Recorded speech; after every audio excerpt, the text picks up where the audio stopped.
Hi there, this is Representative Joe Sosnowski, representing the 69th District, which includes Winnebago and Boone County. Thanks for joining us here today. We wanted to take some time just to talk about what's happening in our region, and we have a special guest, Dr. Enke, who I'd like to turn it over to you now, Doctor, if you'd like to go ahead and introduce yourself. Sure, absolutely. Thank you for having me here today. And so my name is Ryan Enke. I am a physical medicine and rehabilitation specialist. And so I'm certainly not an expert on the microbiology, the epidemiology, on the COVID-19. But I would like to just share, maybe a more scientific opinion and, and give that type of advice today with this opportunity. Yeah, we really appreciate your time this morning with us, and that's really what we were hoping to just kind of talk to you about. Obviously, you live and work in our community. You're in a medical practice, so it's great to have some different viewpoints and perspectives. And so, I just kind of I'll leave this one kind of an open-ended question here. We've been under a stay-at-home order for many weeks here. What's kind of your thoughts as you talk to people in the community, in Winnebago County in particular, just about, what we're seeing out there? Yeah, absolutely. I think this is certainly a difficult time for everybody in our community. And the interesting part of it is that it affects everybody so differently. We have some people that are fearful of contracting the virus, and rightfully so. We have some people that may fear for their loved ones who may fall ill to this, or perhaps even lose their life from this. And so those are real concerns. But I also talk with people in the community that are worried about how they're going to put food on their table. They're worried about if their job's going to be there for them when all of this ends. And we also think about the small business owners, people that have invested their hopes and dreams and life savings into a business that they may not be able to sustain through this. And so I think it's important that we are all, humbly looking at everybody's situation and really just taking the time to look at other perspectives on this, because it does affect everybody differently. And I think that we have to, may not agree with everybody. There are very strong opinions on every side, but I think we need to take a look at it respectfully and just realize the scope of this is beyond just the effects of COVID-19. Is what I would be is what I've been hearing in our community. I think there's a level of frustration that is growing because initially when this all started back in mid-March. Our projection showed that in Winnebago County, we are expecting up to 59,000 cases of COVID-19 with a shelter-in-place order. And so at the time, I think it's very reasonable to take those precautions and, keep people safe and at home. And I was in complete agreement with that, because the last thing I would want is for our community to have, overwhelmed hospitals, overwhelmed healthcare system, and not have the care available for people that would need it. But if we look forward to where we've gone in the following months, we are clearly well below that prediction, which I'm thankful for. We're just now just reached the 1,000 case mark in our region, and certainly that doesn't mean that we shouldn't take this seriously or that we don't, mourn for those who have lost lives in our community. But we do need to look at the statistics of it and say, fortunately, it's not as bad as we thought. And the frustration is that we're still not back to a level of opening our, community back up to a level that is in alignment with our current statistics. Well, that's a good question. And if I could follow up on that, you mentioned the 59,000 number. And I think, last count you said we're just over 1,000 total cases. And we have to remember, a lot of those people have recovered already, because that's going all the way back to March. Sure. And even though, with those 1,000, if we count all of them, that equals about 0.3% of our overall Winnebago County population. And so that begs, I think, the question you were kind of touching on is, at what point do we say, okay, in your opinion, do you think, with precautions, with safety, do you think, we can get back to some sort of normalcy in our day-to-day lives? I do. I think it's a matter of perspective.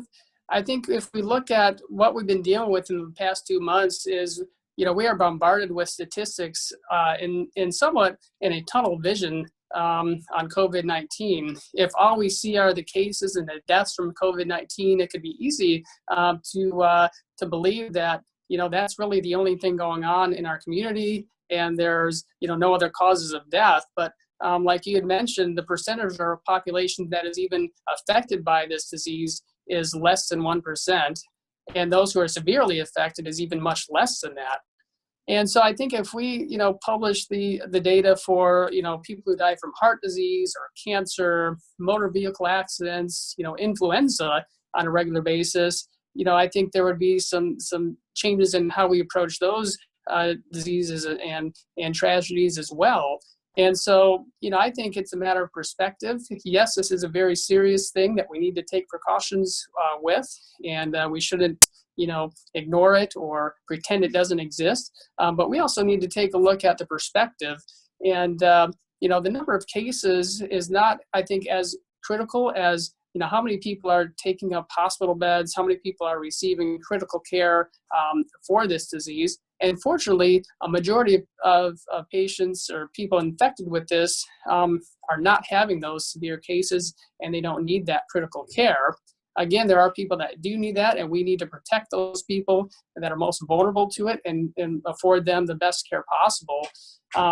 But at the same time, if 99% or more of the population is not affected by this, I think it's really not scientific or logical to quarantine the healthy and to have an unhealthy fear of this disease. Yeah, and a term that has popped up a little bit is human toll. You touched on in some of your opening comments about loss of jobs. We have 34 million people unemployed in the United States, and that number is probably higher. We know about delays in processing. But elective surgeries, people's other ailments. You mentioned other causes of death. I don't have this week's stats, but I know from talking with the county, there was something around 1,100 deaths that have happened in Winnebago County this year. So COVID obviously only makes up maybe, I think we're at 25 or 27 cases. And so, like you mentioned, there's a lot of other issues going on with people's health. What have you seen, back to the healthcare, regarding elective surgeries? There's talk about restarting that. Have people put off a lot of things? I mean, are there a lot of very important things that should be happening out there in healthcare that haven't been in the meantime? Yeah, I do believe there's definitely been a decrease in utilization of healthcare services.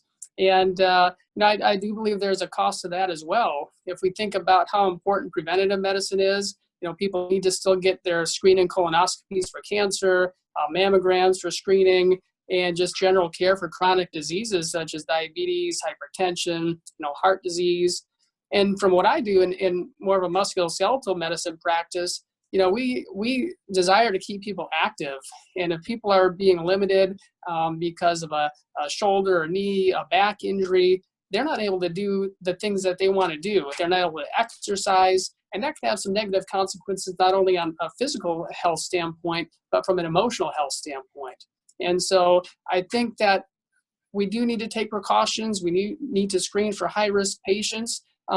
But to cease, medical care completely could have some very detrimental effects, in the future. In addition to that, there's also going to be, because of the lack of care that's been given, in these last couple of months, that's going to create a significant increase in probably wait times for patients to get in for these services and a delay in testing and treatment. And then the secondary effect of all this is that we have lost a significant number of jobs in healthcare. We have many, outstanding nurses, clinical assistants, occupational and physical therapists who have lost their jobs in this pandemic. And so even when we do get to the point of seeing elective healthcare again, we're not going to have those resources that we once had before this. And I think that's also an unfortunate circumstance through this. And this isn't only locally, this is nationwide. If you follow what's going on at Mayo Clinic, they've had to furlough or significantly reduce hours of 30,000 employees. And that's a significant number of healthcare workers that are affected by this. And we've seen similar, proportional losses of workers here in our region too. Yeah, it's definitely a concern. From that perspective, you touched on, I just wanted to maybe ask a follow-up question. I know it's not necessarily your specialty, but, mental health, kids interacting with other kids, people getting out and doing stuff. I think it gets back to that human toll. I worry a little bit now, we're 7-8 weeks in. And that's a lot of quarantine time, a lot of time, inside, away from people. Granted, people get out and are doing some stuff in the neighborhood, but Sure. I sense from talking with people that call our office, and maybe I want to see if you get this same feeling, is, because of the facts that come out and all the media around it, I feel like there's definitely a large segment of our population that are living in some fear that they just aren't going out at all. Have you seen that from folks that you interact with? Absolutely. Yeah, I think there is, everybody has a different risk tolerance, different circumstances, different health challenges. And I respect that. I respect that people would be cautious about this. But again, we need to look at what is healthy and what is not healthy. Because we could never leave our house again. We could never drive our car because 30 to 50,000 people per year are killed in motor vehicle accidents across our country. And yet there is an inherent risk that we all take in living. And so I fear as a father myself, I don't want my kids to live in a world where, we're fearful to go on a play date with a friend or even fearful to go outside, that they're going to, contract this disease and die immediately. Statistically, if we look at how this has affected people, it does not affect age groups equally. Last I checked, in Winnebago County, there have been 0 deaths in patients under the age of 40. And as we look at even in the 40 to 50 to 60 age group, very minimal deaths. And so I think, again, if we look at perspective and maybe had some more data on these deaths that have occurred, there are most likely some underlying conditions in these vulnerable populations. And those are the people that we really need to focus on protecting. But for the young, the healthy, the chances of having any serious complications are fortunately pretty low. Yeah, and I'm going to make a comment, and you can certainly jump in. It seems like from following data, other states, and I don't know all the details of how they approached it, but Florida, for instance, has almost twice the number of residents that Illinois does. And it seems their, number one, their death rate per million is much lower, and their case rate per million is much lower. In some cases, I think almost 25%. And it seems like, back to that point you just made, that they had a more focus at the beginning on sheltering those most susceptible, elderly, those in community living environments that were over certain ages, retirements, communities. And it seems like in some of those states, and again, the science, will, look at it later, but it seems like that was successful. And it seems like going forward, that's still a good strategy to follow. Do you think that's, really what we should be looking at, as we move forward now? I do. I believe, we've had time to collect data and look at, the effect of this in our community. And so we need to be looking at our current situation, rather than what we projected in the past to make decisions. And, it doesn't make sense to have everybody following the same, guidelines if they're not at the same risk. And so I do believe we can, open things back up safely. And that would be something that we can definitely look towards doing, because there's really no science or logic behind, excluding some people from doing business, but allowing, larger stores, which have thousands of customers, filing through on the weekends. Theoretically, the risk should be, equal.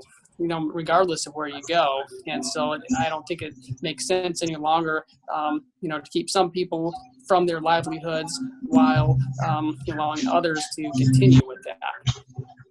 No, that makes a lot of sense. And even if we look at major metropolitan areas, which are structured differently than where we're at, we have about 2% of the cases per 1,000 people that Chicago has. Obviously, a highly dense city is much different than suburban communities like us. So it seems like, to your point, we could have some different standards. And speaking of that, what do you recommend, from everything that you've kind of read and seen, what precautions should people be taking? I mean, different states are doing different things. There's only about 8 states that have mandated masks. Illinois is one of them, so 80% plus of states don't require masks. Many of our states around us, Indiana, Wisconsin, Iowa, have started opening up small businesses or restaurants in the case of Iowa and Indiana. Wisconsin looks like it's online in a week or two that they'll open up restaurants with reduced capacity. So, what do you think kind of going forward? What precautions should people take both individually and as a community? Yeah, I think individually, it starts with, taking responsibility for your own health, and also taking responsibility of the health and the others in our community. And so if there is any chance that you are sick, you have a fever, you have a cough, stay at home. That should be, the first thing. The second thing would be, if you're otherwise young and healthy, take standard precautions, use good hand hygiene, practice the social distancing, try not to congregate in large crowds. But I think it's time to start seeing our families again, and seeing our moms, our dads, our nieces and nephews, and, because we were not made to live in isolation. And so, I think with the standard precautions and, hand hygiene, washing hands, avoiding going out when sick, I think we can reopen on a gradual basis and continue to live our lives.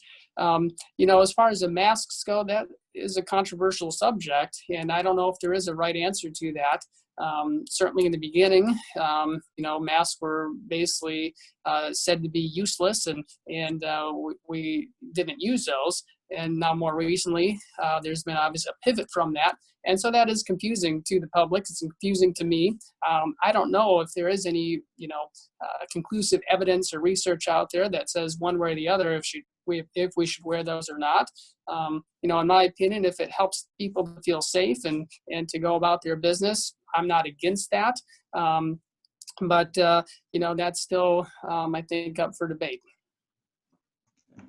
Well, I know certainly if people are wearing masks, from the examples I've seen, there's probably some training that needs to happen. I see a lot of people in cars with it wrapped underneath their chin, Yes. or they're in the store and it's not covering their nose, or Sure. they take it off and on as they're walking around. And as you know, and doctors that I've talked to, you're really not supposed to touch it ever. And you keep it Right. as clean as possible, and you put on once, don't touch, and take it off once and don't touch. And Yes.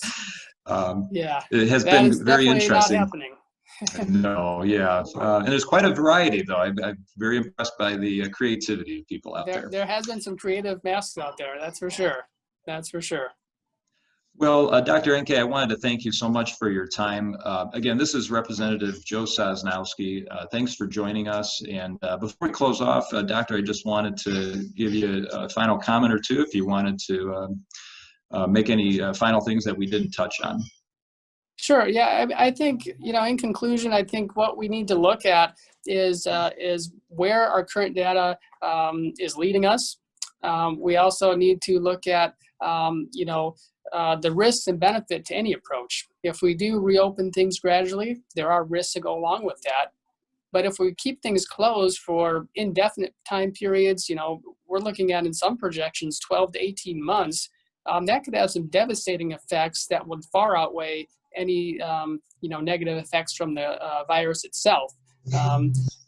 We, as a community, we need to work together. We need to be respectful of each other's opinions, and I think we can, in a safe and a rational, scientific approach, we can reopen and we can become a community again. People can return to work. People can return to their seeing their families. And, this is something that I don't think it's realistic to wait for a vaccine or a cure or 0 cases, because that's just not a realistic approach at this time. We know from the flu that we do have a vaccine and treatment for the flu, and yet we still have cases, and sadly we have many deaths every year from the flu. And so, I don't think we should, be overly restrictive on this, but, we do need to take this one step at a time. If things change and our hospitals did become overwhelmed, or getting close to capacity, certainly we would need to revisit this. But I don't think it's right to live in a hypothetical world. We need to look at where we're going, where we're at now, and we need to look at all the perspectives on this. I think you bring up a good point. We can't live in fear. There is always something out there. We want to be cautious, obviously, and all life's important. But again, in order to live life, like you mentioned, there's some inherent risk in anything that we do. Well, thanks again for joining us. We really appreciate your time, and thanks for all that you do working with patients and the things that you do in our community to keep us safe and healthy. So thanks so much. Thank you.